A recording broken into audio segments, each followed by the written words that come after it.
Les Vizards, un groupe turbulent de hors-la-loi, sans règles, sans scrupules, qui ont acquis des pouvoirs de holo à travers des méthodes interdites pour... Attends, t'es sûr que je lis le bon script là? Les Vizards, un échec du plan d'Aizen. Des êtres hybrides ratés, plus vraiment des Shinigami, mais pas vraiment des holos non plus. Et avec une seule victoire à leur actif. Ah bah voilà, c'est mieux. Et pourtant, malgré tout, ils sont toujours là. À chaque arc, ils apparaissent. Bon, ils ont pas un rôle extraordinaire, mais ils sont un peu comme des PNJ d'un jeu. Et donc vous l'aurez compris, aujourd'hui nous allons mener l'enquête sur l'armée masquée du Seireitei. Ah oui, en réalité, ils ont pas la vie facile, hein. Je sais pas si vous avez vu sur les réseaux, mais à chaque fois ils sont critiqués, quoi. Et même dans l'histoire elle-même, certains personnages parlent mal d'eux. Je pense bien évidemment à Soifon, à la mort du Pépé Yama, elle lâche un tacle gratuit à Kensei. Or, c'était totalement déplacé, car Kensei, il a plus d'ancienneté qu'elle. Et aussi, elle a fait ce pacte avec Hachi pour utiliser une deuxième fois son Bankai. Alors là, c'était très enfantin. Et le pire, c'est que je pense que Hachi, il a respecté le pacte. Il a enfermé Urahara au moins 1 mois dans une barrière. Quand tu vois pourquoi il y en a qui sont restés dans le monde vivant, quand tu vois Yori, je sais c'est un personnage qui casse ses pieds, mais au fond, je la comprends pourquoi elle veut pas revenir au Seireitei. Avant de parler d'une éventuelle remontada, commençons notre analyse TYBW avec Shinji, le leader de facto des Vizards. Il est décrit par Kubo comme étant très doué et maîtrisant les différents arts, mais il est capable de très bonnes choses, mais aussi de moins bonnes choses, voire limite controversées. Durant la première invasion, il a eu la bonne idée de faire un sprint, taper un marathon, bref. On sait pas ce qu'il a fait, mais il a pas combattu en tout cas. Et ensuite, vous le savez, il a combattu Bombietta. Manque de bol pour le gars avec la coupe au bol. C'était son pire match-up. Mais pour le défendre, il voulait créer une situation où il l'a poussé à appeler ses amis pour qu'ils puissent utiliser son Bankai. Parce que oui, je sais pas si vous connaissez la théorie, mais il y en a une qui dit que Shinji Bankai il peut prendre 50% des Stern Raiders. Alors je suis plus ou moins d'accord, hein, et tu laisses les 50 autres pourcents à Kensei Heroes. No troll sérieusement, parce que je suis sûr que malgré leur performance, ils peuvent prendre plus de Stern que ce que tu penses.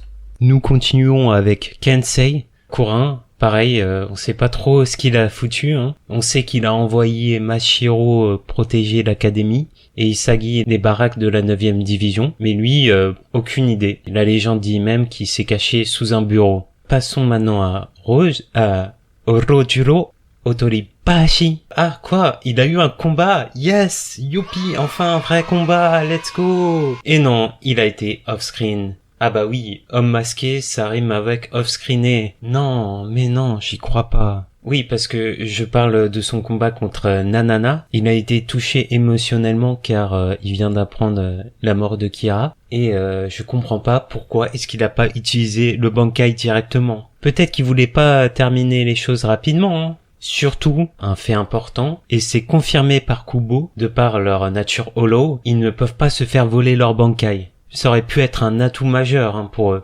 Et non, ça ne s'arrête pas là. Car par la suite, on apprend que les Bankai holoifiés, c'est la clé pour vaincre les Stern Raiders.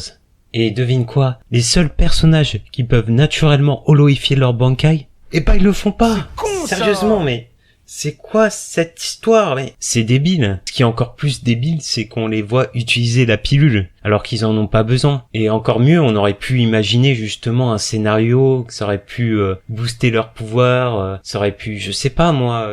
Eh ben non. Par exemple, on a vu que le masque d'Ichigo a évolué. Et pourquoi pas ceux des Vizards? Non? Pour moi, ils auraient dû utiliser leur masque avec leur Bankai. Oui, c'est possible. Et non, c'est pas parce que ce serait interdit que tu pourrais pas, hein. Est-ce que libérer quelqu'un du Muken, normalement, c'est autorisé? Ah voilà, écoute.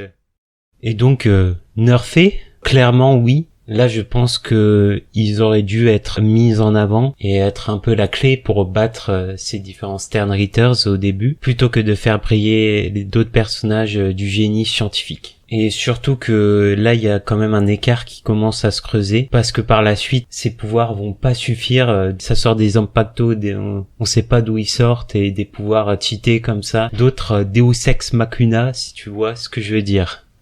Passons à ce moment où tous les Vizards se regroupent pour affronter Gérard. Donc c'est là où on va un peu spéculer sur ce qui va se passer, mais avant de rentrer dans ce genre de détails, il y a pas mal de petites choses à dire, notamment avec cette photo de groupe. Donc premièrement, ce que l'on remarque, c'est que Shinji, il est en train d'enlever son Aori de capitaine. Quoi, j'arrive pas à y croire, Shinji, Kensei et Rose ont été rétrogradés? Non, pas du tout. Il est en train d'enlever son Aori de capitaine, c'est un signe que maintenant il se bat comme les Vizards et pas comme un Shinigami de la cour. On voit qu'il endosse cette responsabilité. Il y a une image forte. Je sais pas si vous voyez cette image forte comme moi ou pas. Donc un autre point, c'est que on voit Mashiro, elle est déjà holoïfiée. Elle a déjà ses jambes holoïfiées, donc intéressant, hein. On en reparlera plus tard. Il y a le retour de Kensei et Rose. Ils étaient zombifiés puis désombifiés. Donc là, ils ont quand même un boost de puissance, un Zankai boost. Si je ne m'abuse, mais la contrepartie c'est qu'ils ne sont pas habitués à la pression spirituelle des lieux, donc comme on l'a vu, ça peut être compliqué ou ça peut être juste un détail qui va passer à la trappe.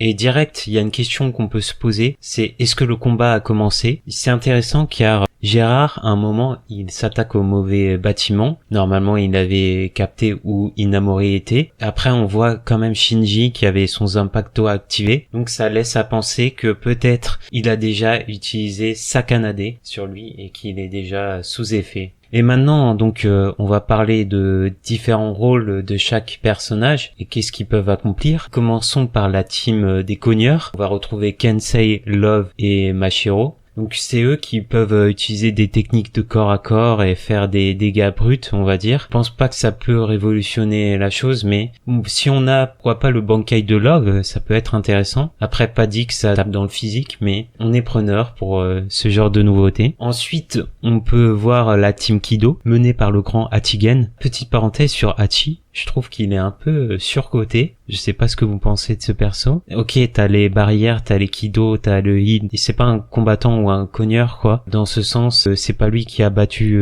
Baragan. C'est plus son propre pouvoir et que c'était un coup de poker. Mais tout de même, il peut faire des Kido forts. Et avec son masque encore plus, on retrouve Rose en deuxième position. Donc ça, c'est confirmé par Kubo également. Et on a vu Shinji qui a fait ce Hado 91 là, sans incantation. C'était incroyable quand on y pense, hein. Il a lâché ça sans grande pression, quoi. Et on a remarqué que ça a fait mal à Gérard quand même. Donc peut-être que ça peut l'atteindre et ça peut faire des dégâts. On peut parler de Lisa, peut-être. Lisa peut être un peu entre deux équipes, pourquoi pas, et apporter son soutien, quoi. Et passons à la prochaine team, j'ai envie de dire c'est la team holoïfiée ou Zero. On sait que tout le monde peut lâcher un Zero. Iori, elle va faire son triple Zero, et Hachiro, elle lâche ses Zero spécifiques. Donc on s'imagine que ça peut servir, même si question de Reiatsu Holo, ça va pas faire la différence sur un personnage du tel gabarit que Gérard. Là, je laisse en pause cette vidéo parce que j'imagine qu'il y aura un trailer bientôt et que peut-être nous aurons des images sur ce combat, donc et qu'on peut analyser, en parler. Non. Est-ce que concrètement ils peuvent gagner contre Gérard? Et la réponse est non, bien sûr. Ce qu'on veut voir, c'est une belle performance. On veut voir de nouvelles attaques, pourquoi pas. On peut par exemple confirmer le Bankai Mask. En même temps, ce serait sympa. Le travail en équipe, je pense que c'est une chose importante à dire parce qu'on les a jamais vus se battre en équipe. On les a vus se battre en duo, à 3, mais jamais tous ensemble. Aussi des moments un peu humoristiques, ça pourrait être cool. Tu vois, Iori qui traite de Gérard de chauve. Et la question c'est qu'est-ce qu'ils vont faire? Ils vont peut-être le forcer à changer de forme ou à évoluer encore plus. Est-ce qu'ils vont trouver son point faible avec la croix? Pas dit. Après, il y a Rangiku. Il y a d'autres personnages qui peuvent se lier au combat, c'est ça, hein. Tu peux mettre Ishin, on peut rajouter plein d'autres trucs, ce serait cool. Tout ça pour faire les stats, quoi, pour pouvoir avoir une meilleure idée de leur niveau, ce qui, je pense, est le plus important dans cette histoire. Est-ce qu'ils doivent être KO quand le Monster Trio arrive? C'est pas obligé. Donc mes attentes, c'est ça, c'est un bon combat. Peut-être une rédemption du style de la Division 0, Peut-être que là je suis un peu trop optimiste, mais j'espère pas mettre mes attentes trop hautes, mais voilà, on a attendu, j'espère qu'ils vont délivrer, quoi. Une dernière question, combien de temps peut durer ce combat? Est-ce que ça peut être un épisode entier, la moitié, 10 minutes? Là je saurais pas dire du tout. En découle une question un peu plus importante, c'est est-ce que ce combat peut se faire off-screen? Non. Là, je vais répondre honnêtement, je ne vois pas ce scénario se produire. Ils ont teasé l'affrontement et on va pas attendre un an pour qu'il se fasse éclater en 2 secondes, non? Kubo, sa mission, c'est globalement de rajouter des trucs, pas d'en supprimer. S'il a fait l'effort de garder en vie Shinji, Kensei et Rose, c'est pour une raison, c'est pour nous montrer qu'il a encore quelque chose en réserve. Et finalement, dans l'ending spécial du cours 3, on voit les différents personnages, tu sais, là, défiler, ceux qui auront un combat important dans le cours 3. On voit notamment Yoroichi et Urahara, et on voit également Shinji et Iori. Donc pour moi, ça permet plus ou moins de confirmer et d'être rassuré sur ce fait. Et voilà, je pense avoir fait le tour sur ce sujet. Est-ce que la rédemption est possible? J'ai envie de dire, c'est à voir, hein. Quoi qu'il arrive, je serai toujours là derrière les Vizards. J'ai hâte de voir ce qui va se produire et peut-être faire une vidéo par la suite. Oh mon Dieu, j'avais totalement tort ou j'avais totalement raison. N'hésitez pas à me dire ce que vous pensez dans les commentaires. Moi, je vous dis salut et à la prochaine.